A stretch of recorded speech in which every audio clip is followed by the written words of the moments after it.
Namanda, Namanda, Namanda, Namanda, Namanda, Namanda, Namanda.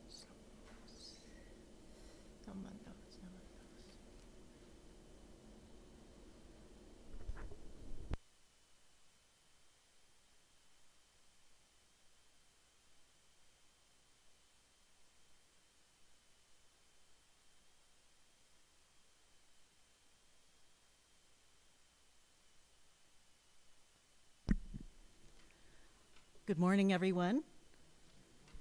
What a joy it is to be back here in person in our beautiful Hondo. And thank you. It's wonderful to see so many of you here today. Thank you for joining us at our OCBC family service, whether you are here in the Hondo or watching from home on YouTube. I wanted to make a quick note that this weekend, for the first time, we are in phase 3 of our temple reopening, and so we have placed the service books back in the Gejin for your use. And we are also allowing the burning of incense offerings, so you can do oshoko at the end of the service. Okay. Today is Sunday, October 31st, 2021. My name is Janice Hirohama, and I'm a minister's assistant here at OCBC. Reverend Dr. Wendra will be leading today's service, and I will be acting as MC and giving the Dharma message. This will be our order of service today. We will be chanting the Sanbutsuge, which is on page 33 of the service book, followed by selected saying. This is not in the service book. We will be putting the text up on the screen, followed by my Dharma talk, which is on the theme of the Raft. We will repeat the selected saying, which is from Shinna Shonin's Shozo Matsuwasan. We'll have a musical offering at that point, and then we have a couple of announcements. Thank you.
下死有物百千億万無量大小収入五者供養一切死と勝負不尿愚道検証不逆非尿五者小仏世界無不可形無種節道光明師匠変死小国尿税精進偉人難量量が差別国土第一五種奇妙道場超絶国女内音二無闘争ガト愛民道断一切実法来生心熱症状異動が国経絡安穏公文神妙税が心象本願の非力小小欲実法生存知恵無下上量子孫知が信用計量心思食毒中画行精進人獣系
Namo Amida Butsu, Namo Amida Butsu, Namanda Butsu, Namanda Butsu, Namanda Butsu, Namanda Butsu, Namanda Butsu, Namanda Butsu. Namanda Butsu, Namanda Butsu, Namanda Butsu.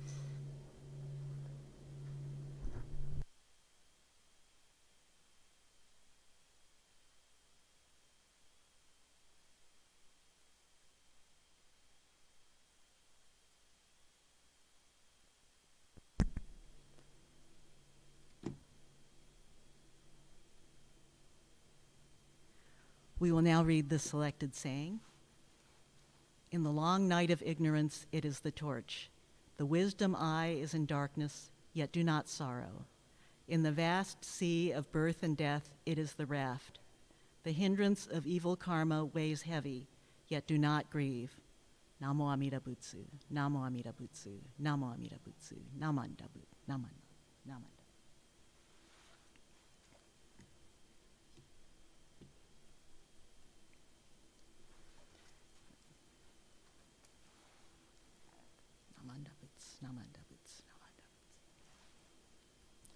So this morning I will be speaking about the raft.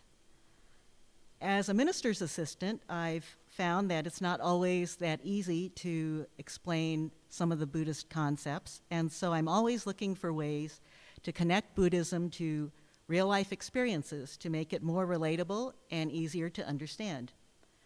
Today I'm going to be using the metaphor of a river rafting trip to talk about Buddhism. I have to start with a disclaimer that I personally have never been river rafting. My knowledge comes from online articles and YouTube videos, so any of you who have actually been rafting, please forgive any technical errors I make in this talk. River rafting excursions are outdoor adventure trips where you travel down a river in a wilderness area with a group of other people in a big rubber raft. It could be a day trip, or it might be a trip over multiple days that includes camping out each night. The American River in Northern California is a popular place for rafting, and so is the Colorado River through the Grand Canyon. So let's imagine that we're starting out on a river rafting trip. We climb on board our big rubber raft, which holds, say, 8 people, 7 passengers, and a guide. The raft might look like this. Let's consider the raft. It happens that the raft is a well-known symbol in Buddhism. We recently observed the Buddhist holiday of Ohigan, which we celebrate twice a year during the spring and fall equinoxes. The word Ohigan means the other shore. It symbolizes crossing from this shore of samsara, our world of suffering and delusion, to the other shore of enlightenment, or nirvana. How do we get from this shore to the other shore? Shakyamuni Buddha and other teachers have told us that the Dharma, the Buddhist teachings, is the raft that will take us there. Jodo Shinshu, the tradition to which our temple belongs, is a part of the Mahayana stream of Buddhism. Mahayana is usually translated as the great vehicle, but the word for vehicle in the Sanskrit language, yana, also means raft. So Mahayana Buddhism can also be read as the big raft. So back to our rafting trip. We have boarded our raft. We push off from the shore and start making our way down the river, each of us holding an oar and paddling along. Think of that river as your life, flowing downstream, carrying you forward. Now, you can't just sit in a raft doing absolutely nothing and expect that it will take you to your desired destination. The river current will probably take you somewhere, but without direction and physical effort, you will have no influence over where you will end up and when. You have to paddle to move yourself forward in the direction you need to go. Similarly, although we have this raft of the Dharma that is capable of bringing us to the other shore, we can't expect that it will take us where we want to go with no effort on our part. We have been provided with the Dharma, the teachings, but we can't just sit back, do nothing, and drift to the other shore. It is often said that Pure Land Buddhism is the easy path, compared to Theravadan Buddhism, which is called the path of sages. Unlike Theravada, in Jodo Shinshu, we are not required to become monks or nuns, to give up family life and live in monasteries, and to spend hours a day in deep meditation and study of the Buddhist scriptures in order to reach enlightenment. However, the easy path doesn't mean ours is a path of no effort.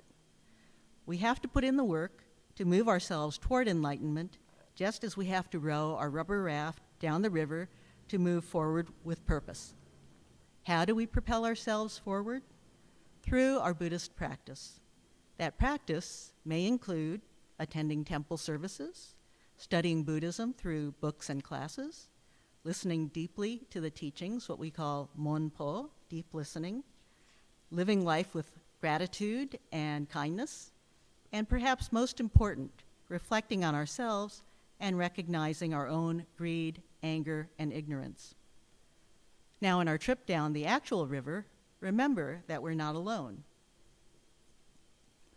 There are other people in the raft on the same journey as you.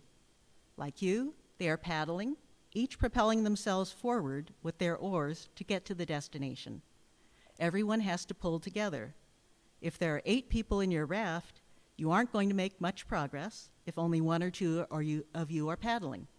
Getting there is a group effort. The same is true of our Dharma raft. It may be possible to get to the other shore in a one-person raft or in a bigger raft with just 2 out of the 8 people on board paddling. But when everyone is paddling and pulling through the water together, we are all helping each other. When the water gets rough, we have our combined strength working for us. Each one of us is connected to all the other people in our raft. Everything I do affects not just me, but the other people. If I don't help row, then everyone else has to work that much harder. Isn't that a great illustration of how interdependence works? Being in that raft with the other passengers is what it is like to be in a sangha with our Dharma friends. We are all in the same boat. We all have the same destination of the other shore, and we will all get there farther and faster together than by ourselves. We learn from each other, just as I might learn how to paddle better by watching the other rafters do it. Some of my greatest Dharma teachers have been my fellow temple members, and I'm sure you can think of some too. I learned more from their example than I could have from any book. We are all ondobo, fellow travelers on the same journey who can encourage and help one another. Also, on a typical river rafting trip, you don't have just your fellow passengers on your raft. Your raft has a guide, an experienced outdoors person who is familiar with the river and its hazards. They are knowledgeable about safety and survival procedures. They give you and the others advice on how to paddle. They know how to navigate.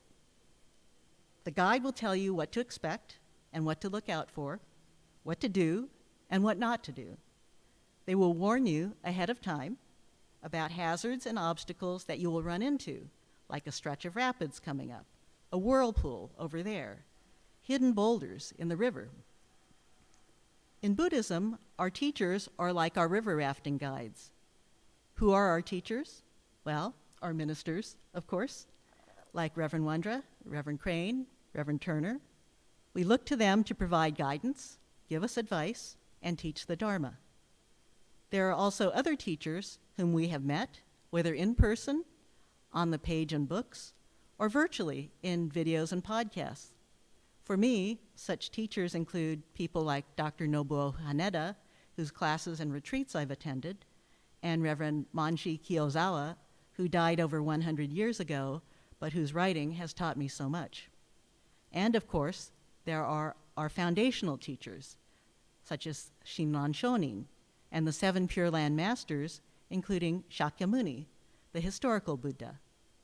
Our teachers, our guides, know the twists and turns of the river. They can warn us of dangers up ahead.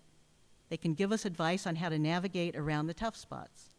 And our teachers, although they have more experience and knowledge than we do, are right there sitting in the raft alongside us, themselves living the ups and downs of life as ordinary human beings. Okay, so here we are on our raft with our fellow passengers and our guide as we start down the river. The water is calm. There are small waves, but our raft rides over them easily. There are no major obstacles. We are able to relax and enjoy the ride. We can take in the beauty of the landscape around us, listen to the sounds of the river, talk and laugh together with the other people in our raft. But a river does not consist of only wide, calm, flat water. A river will include wider parts and narrower parts, deep water and shallow water, calm water and turbulent water, clear stretches and stretches full of obstacles like boulders and rapids. So you know our raft will eventually approach some rapids. The rapids are the reason why these journeys are often called whitewater rafting trips. When you're in a stretch of river where you have rapids, you will see white water. Rapids are places where the water is fast and rough, making the water catch air and froth, so it looks white. White water can be created by a change in elevation when the riverbed drops down, like a waterfall, or in places where the river gets narrower, the water will be squeezed and forced to move faster. Also, obstacles in the river, like boulders or a rock shelf in the riverbed, can affect the flow of the water. They might block the way or change the direction of the water that flows next to, behind, or over them, sometimes even making the water flow backwards.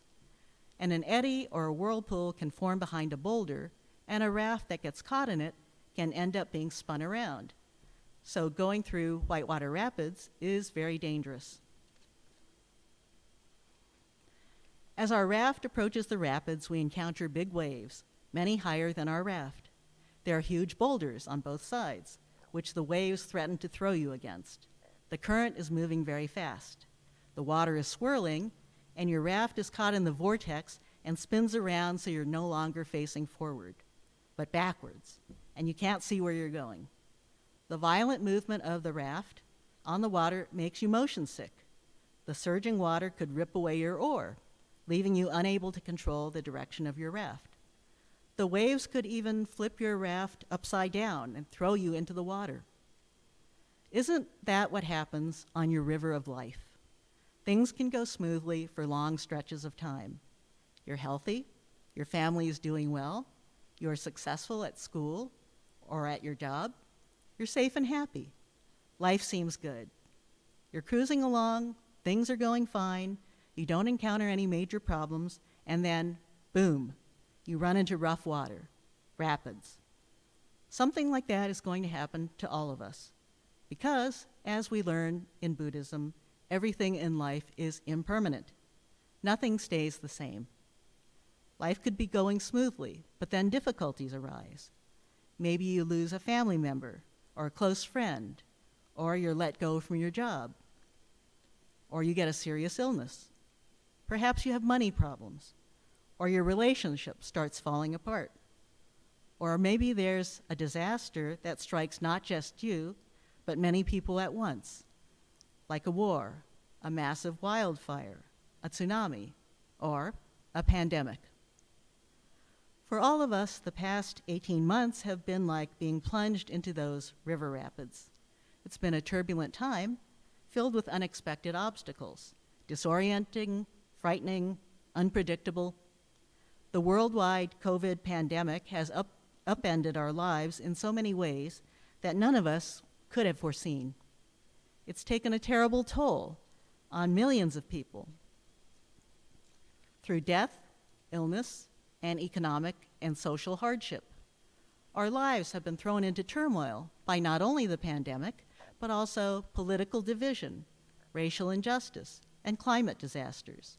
It seems that we've been hit with an unending stream of bad news, of changing and conflicting information, and above all, massive uncertainty. These unpredictable events that we have no individual control over have hit us on a very personal level.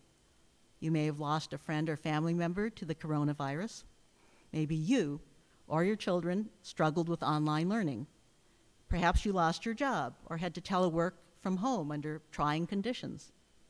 You probably felt the loneliness and isolation of not being able to see friends and family in person, but also the stress of being stuck at home with your family without enough time and space for yourself.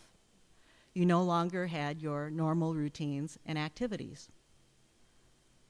We all know that in our individual lives, everything is impermanent and that things can change suddenly with little or no warning.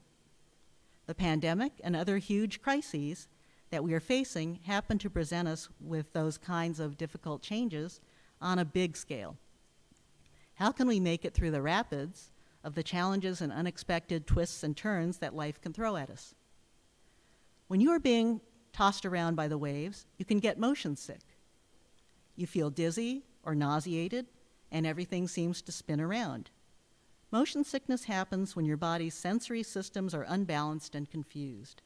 The signals you're getting from your eyes, your inner ear, and your spinal cord are all conflicting with each other because too much is happening at one time. When you're on a water vessel, such as a raft, the standard advice for avoiding motion sickness is to keep your eyes focused on the horizon. The horizon is the only thing that's stationary. So focusing on it helps restore your internal equilibrium, your sense of balance and stability. So what is our horizon? The thing that remains steady and still, even as everything else in our world seems turbulent and in motion. Our horizon is the other shore, what we call enlightenment or nirvana. It is our ultimate destination, the place toward which we are paddling.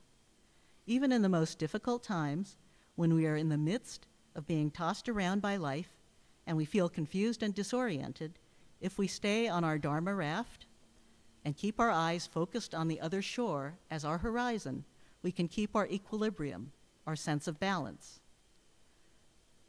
As we sit in our raft, hanging on to keep from being tossed into the rapids, we should realize that we have everything we need to ride out the turbulence and make it safely through the rapids. We have our practice, that is, our study of and listening to the Dharma, and trying to apply it to our everyday lives. We have the companionship and help of our fellow travelers, Ondobo, our Dharma friends, our Sangha. We have the guidance of our teachers. We have a horizon we can focus on, the other shore, to orient us and show us our destination. There is something else that we have to help us on our journey. Did you notice in those photos of rafting trips that everyone is wearing a life jacket? A life jacket is a buoyant vest, a personal flotation device, I think is the formal term, that you wear when you are on a boat or a raft or a jet ski. It fits tightly around your upper body and supports you when you're in deep water, helping you float and helping prevent drowning. On our Nembutsu journey, each of us also has a life jacket. Each of us is embraced, held tightly by the wisdom and compassion of Amida Buddha, which is like the warm hug of our mother or father. As Shin Shonin said, when we entrust ourselves to the power of Amida's vow, we are grasped, never to be abandoned. And everyone is equally embraced, just as we are. Of every age, gender, race, or background, whatever mistakes we have made, however foolish or ignorant or stubborn we are, if we are thrown into the rough waters, it is the life jacket that supports us, holds our heads above water, keeps us from being pulled under. With the help of everything that we have been given in our raft, hopefully we have absorbed into ourselves an understanding of the fundamental truths of Buddhism. If, for example, we understand and accept the truth that everything is impermanent, we can stop clinging to things and people and ideas. That helps us recognize that, for instance, the pandemic situation will eventually improve, or that instead of getting stuck in mourning what we have lost, we can be grateful for what we still have. We can stop labeling situations as either good or bad and realize that they just are.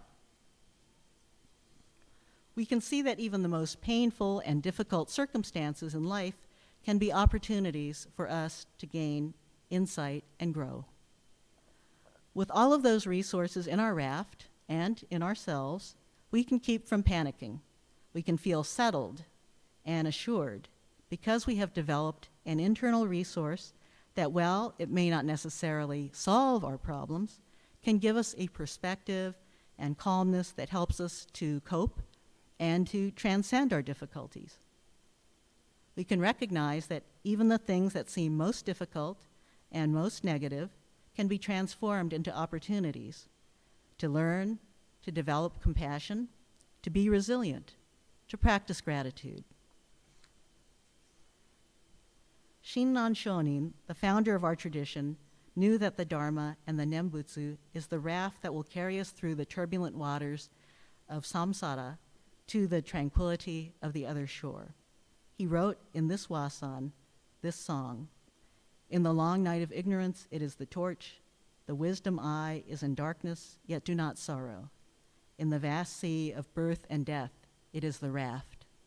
The hindrance of evil karma weighs heavy, yet do not grieve." Namo Amida Butsu, Namo Amida Butsu, Namo Amida Butsu. And I know we've just read it, but can we please read this wasan again all together?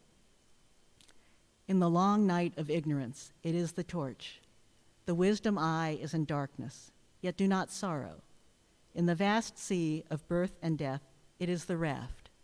The hindrance of evil karma weighs heavy, yet do not grieve. Namo Amida Butsu, Namo Amida Butsu, Namo Amida Butsu, Namandab, Namandab, Namandab.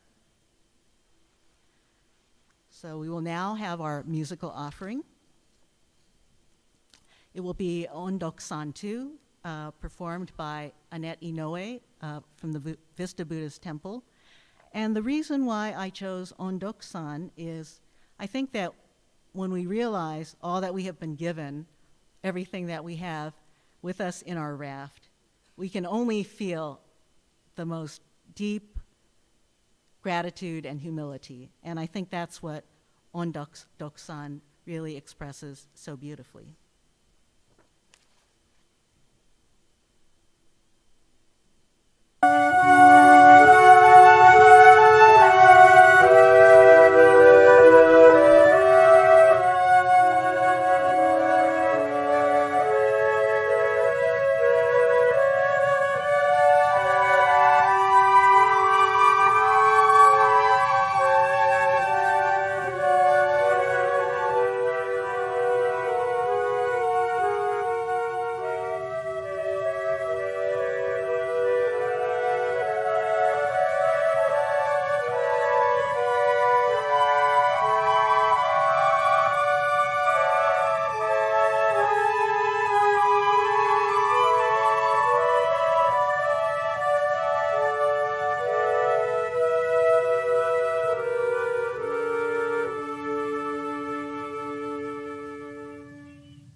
We have a few announcements. Thank you, everybody. Our All Life Forms Memorial Service will be held on Sunday, November 7th at 10 a.m. On this occasion, we remember our family pets or animals that have died in the past year. All of the pet and animal names that have been submitted in advance will be read during the service. On November 14th, we'll have our Eitaikyo special service. It will be pre-recorded and appearing on YouTube. It will not be a live service. And also, because we will not be meeting here in the Hondo for the Eitaikyo service, the mindfulness meditation service at 8:30 that day will not take place either. Our speaker will be Reverend John Iwahara of the Gardena Buddhist Church, and he will be speaking in both English and Japanese. That will conclude our service today, and since we can happily burn incense in the Hondo once again, you may feel free to offer oshoko at the end of the service. Thank you. Close with Gassho. Namo Amida Butsu. Namo Amida Butsu. Namo Amida Butsu. Namanda Butsu. Namanda Butsu. Namanda Butsu.